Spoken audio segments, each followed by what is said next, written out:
This brings me to one of the most powerful myths of Western culture, our values revolving around the topic of competition. Stemming from ignorance about human behavior, many people assume competition to somehow be an unavoidable, inescapable part of human nature. The implications of this claim are that no matter what environment we're raised in, it's somehow immutably programmed into us to compete. Let's suppose for a second that this is true. If competition were somehow an innate human trait, why on earth would we be spending so much time raising and training people to behave this way? You would think that there would be no need to do so if it were somehow genetically or otherwise imprinted in us from birth. Of course, no evidence is ever cited to support this, only conjecture and uneducated speculation. For example, people often twist and pervert the process of natural selection into the idea of survival of the fittest, which is wrongly assumed as a Darwinian notion.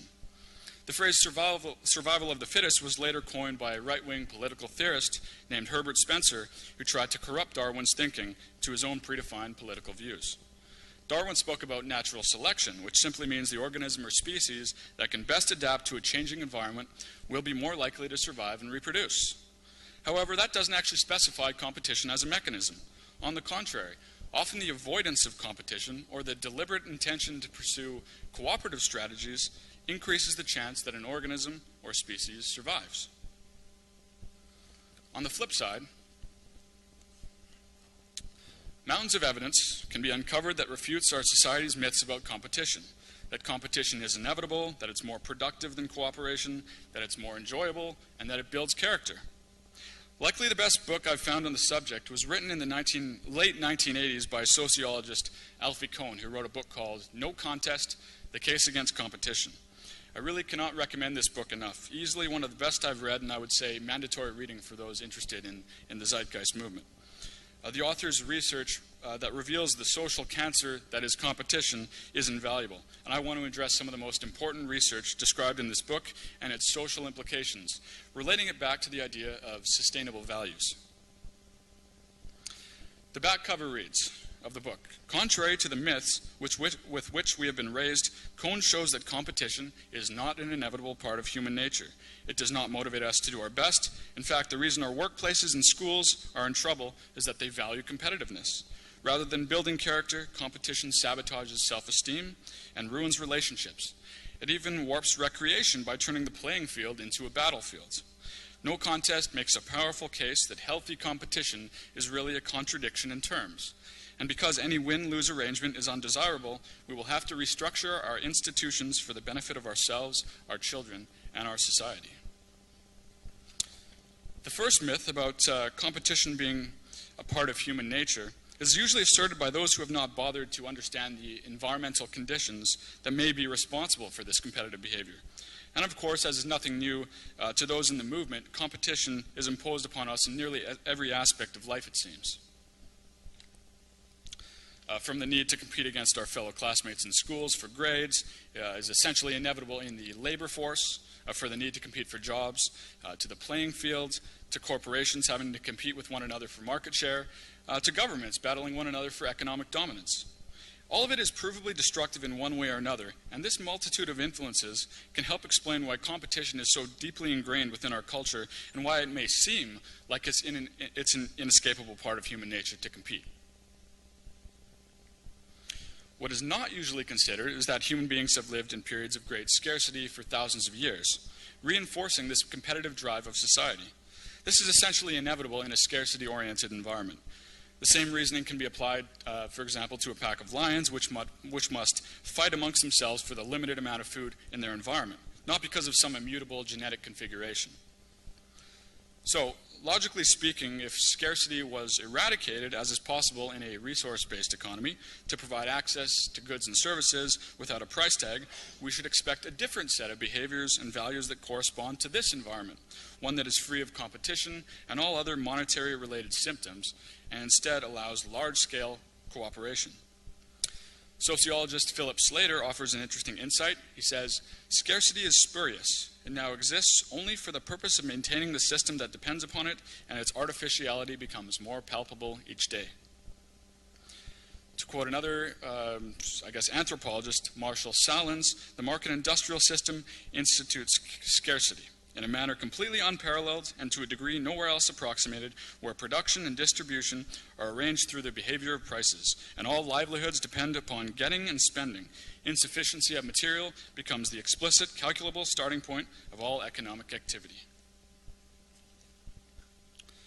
By the end of the No Contest book, Cohn has presented hundreds of scientific studies to debunk all of these age-old myths surrounding competition. The following are some examples.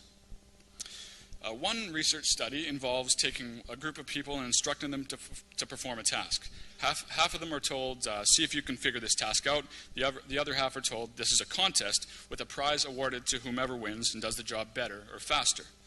Study after study after study across gender, ages, culture, find that the people who compete do an inferior job. Another group of studies involved David Johnson, a professor of social psychology at the University of Minnesota. He and his colleagues reviewed all the studies they could find on the subject from 1924 to 1980. The vast majority of the studies found that children learn better when they work cooperatively as opposed to competitively, while only a few found no significant difference. The more complex the learning task, however, the worse children in a competitive environment fared.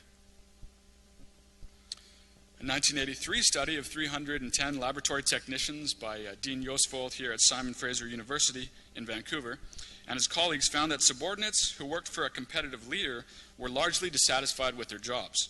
The motivated employees were those whose bosses were cooperatively inclined.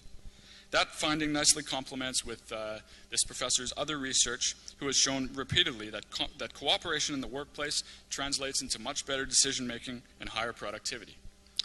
So, why would this be? Why does competition translate into a more destructive environment for which to be creative and efficient at whatever the task might be? Firstly, competition makes us anxious, which interferes with concentration. Second, the ability to share talent and resources, as would be possible in a cooperative strategy, disallows us to learn from one another. And third, maybe most importantly, trying to win distracts us from the task at hand. We're forced to focus on beating others rather than to work together to maximize performance and achieve excellence.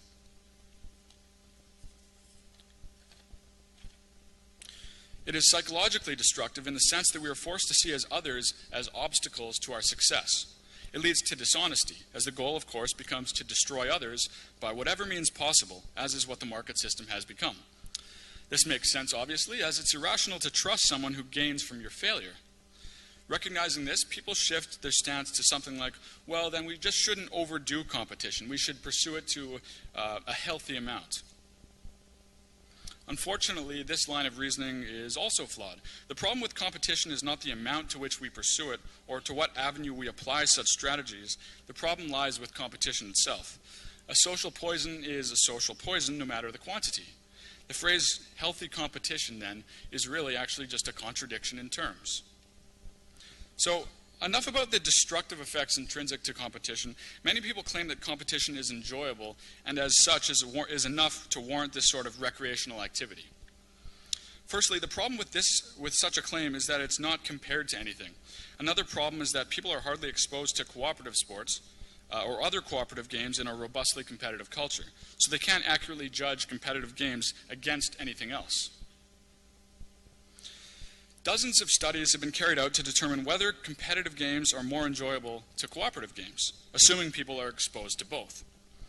Overwhelmingly, in fact, most boys and essentially all girls, once exposed to cooperative games, preferred them over competitive games. A good exercise I've found is to simply think of cooperative games we were raised to play as children and see if we can even think of any. The fact that most of us cannot should show how deeply indoctrinated we are as a culture to this mindset. Competition is, of course, profoundly destructive in our economic system from just about every angle imaginable.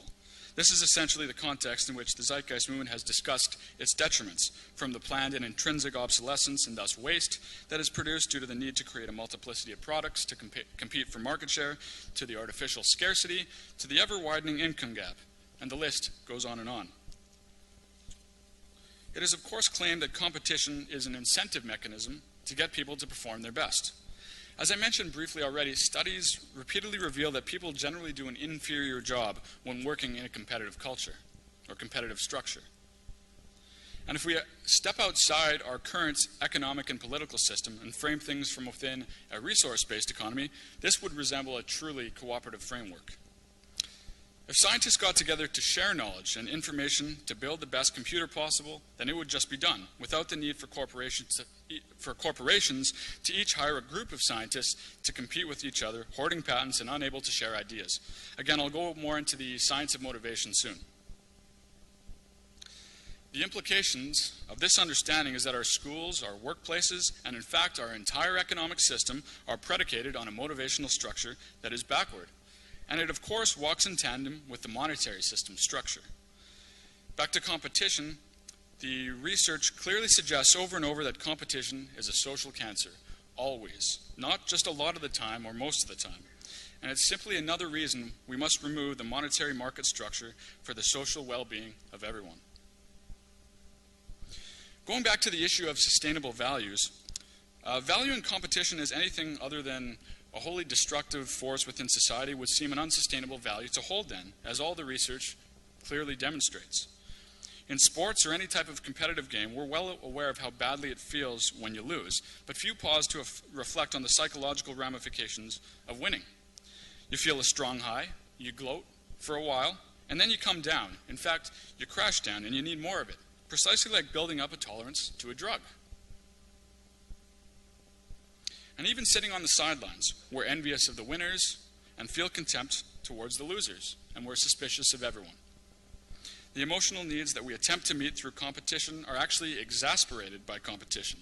They make us more dependent. They make our self-esteem more contingent on competition. Bringing this back to the topic of human nature, to show that any quality is part of a fixed human nature would entail demonstrating that that particular quality is exhibited to the same degree in all environmental circumstances, which holds no ground for competition, and as far as I know, has not been done for any specific human behavior really.